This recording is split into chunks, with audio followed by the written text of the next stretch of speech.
Assalamualaikum warahmatullahi wabarakatuh. Perkenalkan, nama saya Haryono Nurdin, Angkatan Lassar Angkatan 7.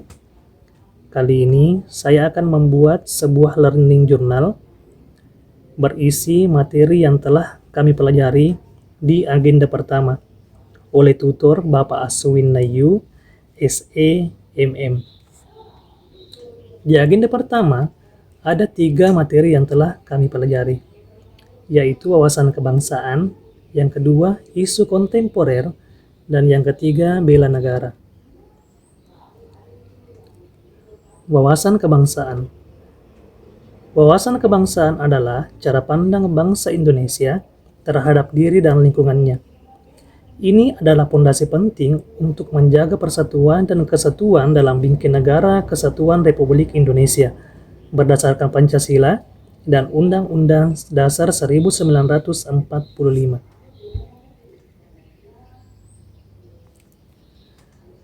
Implementasi wawasan kebangsaan. Implementasi wawasan kebangsaan yang dapat dilakukan tentunya terkait dengan tugas dan fungsi kita sebagai seorang ASN. Terkhusus bagi saya bertugas sebagai seorang guru. Jadi ada beberapa hal yang dapat saya lakukan sebagai implementasi wawasan kebangsaan. Yang pertama, menanamkan nilai Pancasila. Hal ini dapat dilakukan dengan cara mengintegrasikan nilai-nilai luhur Pancasila dan semangat cinta tanah air dalam setiap materi pembelajaran. Yang kedua, membangun toleransi. Hal ini dapat dilakukan dengan cara menerapkan sikap toleransi dan menghargai perbedaan suku, agama, dan budaya di lingkungan kelas. Yang ketiga, membanggakan bahasa Indonesia. Hal ini dapat dilakukan dengan cara menggunakan bahasa Indonesia yang baik dan benar sebagai bentuk kebanggaan dan identitas nasional. Materi yang kedua, menganalisis isu kontemporer. Analisis isu kontemporer adalah proses penting untuk mengidentifikasi dan memahami permasalahan aktual yang berdampak pada pelayanan publik. Ini membantu ASN untuk merespon tantangan zaman dengan lebih efektif. Untuk menganalisis sebuah isu di lingkungan kerja, ada beberapa teknik yang dapat dilakukan. Yang pertama, teknik APKL, aktual, problematik, kekhalayakan, dan layak. Sebuah isu harus memenuhi keempat aspek ini. Yang pertama, aktual. Isu harus benar-benar terjadi dan sedang menjadi perbincangan hangat di lingkungan kerja kita. Yang kedua, problematik. Isu memiliki dampak yang luas dan signifikan terhadap kinerja atau pelayanan. Yang ketiga, kekhalayakan. Isu harus menyangkut hajat hidup orang banyak dan relevan dengan kepentingan publik. Yang keempat, layak. Isu harus realistis dan relevan untuk dibahas serta dapat dipecahkan sesuai kewenangan. Nah, teknik ini dapat menyaring isu-isu yang kita dapatkan menjadi 3 isu prioritas.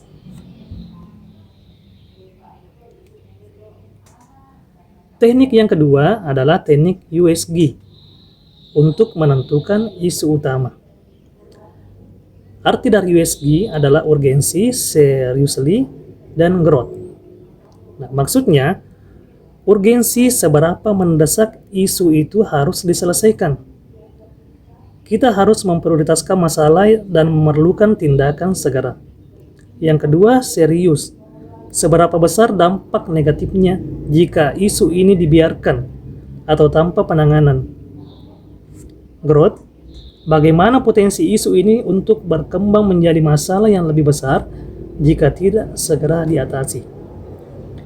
Teknik ini dilakukan untuk menyaring isu-isu menjadi satu isu utama atau disebut dengan core issue.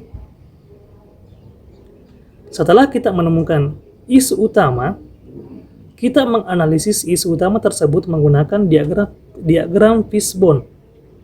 Nah, fishbone ini berfungsi untuk menguak akar permasalahan.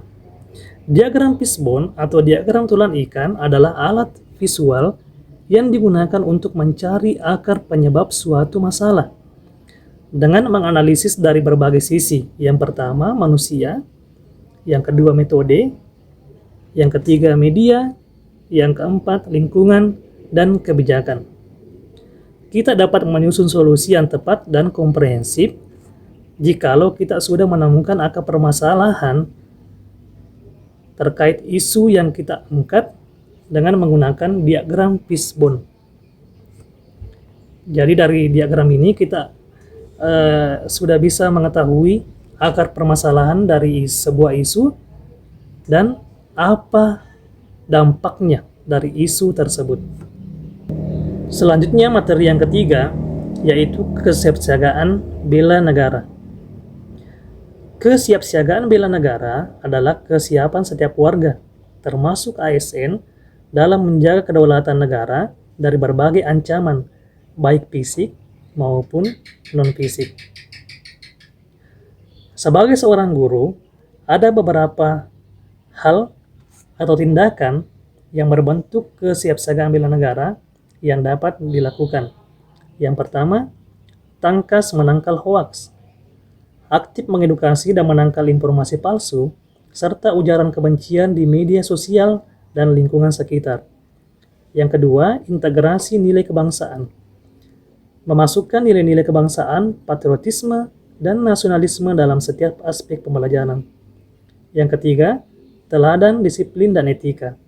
Menjadi contoh dalam kedisiplinan, tanggung jawab, dan menjunjung tinggi etika profesi sebagai seorang pendidik.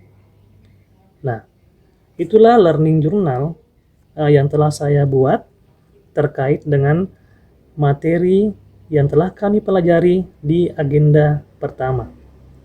Sekian dan terima kasih. Assalamualaikum warahmatullahi wabarakatuh.